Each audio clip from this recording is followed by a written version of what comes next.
In the X-Men movies, the costumes, for the most part, have been pretty boring. You actually go outside in these things?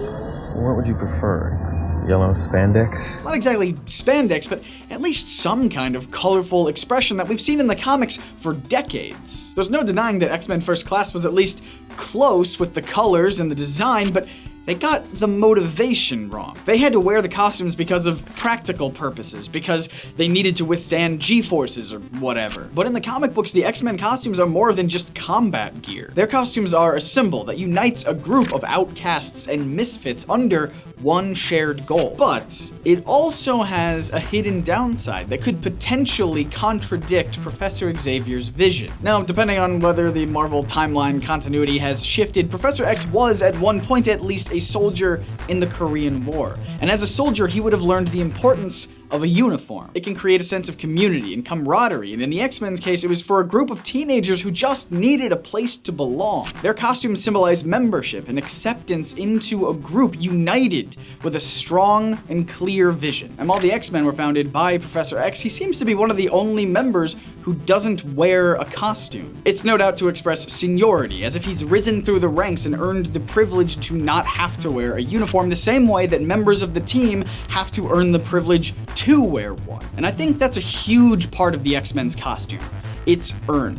If not through trials in the danger room, then trials in real life of just being a mutant in a society that hates them. As we talked about before in a video about the Justice League that hardly anybody watched, but that's fine, link in the description, Dr. Wind Goodfriend writes in The Psychology of Superheroes, quote, "The harder it is to join a group, the more the members of the group will value it and show loyalty," end quote. And yes, mutants are born mutants. They don't exactly have to try to be mutants, it's just who they are. But the public in the Marvel Universe doesn't exactly make it easy for mutants to exist openly. Take famous stories like Days of Future Past or God Loves, Man Kills. Those are, of course, extreme examples, but really you could find any X-Men comic and there'll be an example in there. A mutant wearing the X-Men costume signifies that they are not alone and shows strength in numbers and a united front. Mutant and proud.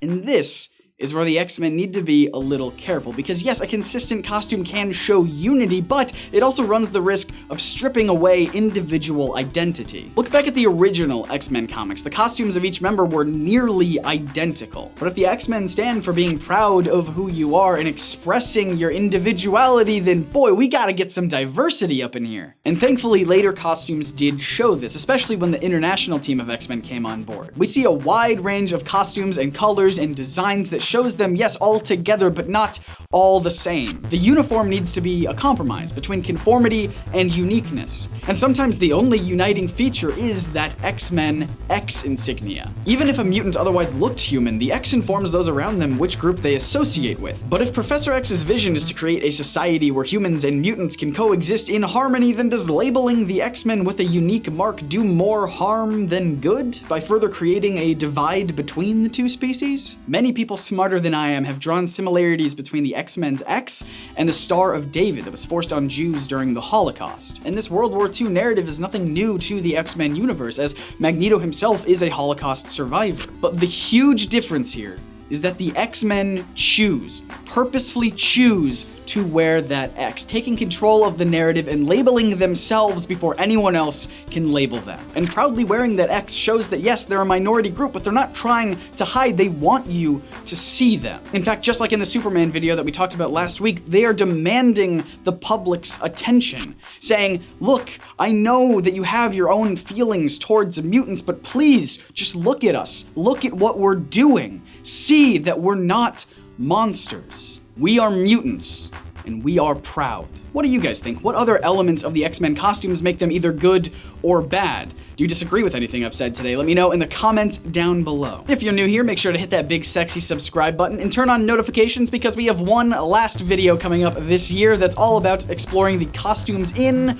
Watchmen. Yes, a Watchmen video. I guarantee you we're all gonna be a little bit sadder at the end of it. Thank you so much to our patrons for supporting this video. Their names are in the description down below. If you want your name there, go to patreon.com/NerdSync. If you wanna watch more videos about superhero costumes, we've got a whole playlist that you can watch right here that starts with this one about how Superman's costume is absolutely brilliant. That came out last week. Plenty of time to still go watch it. My name is Scott, reminding you to read between the panels and grow smarter through comics. See ya.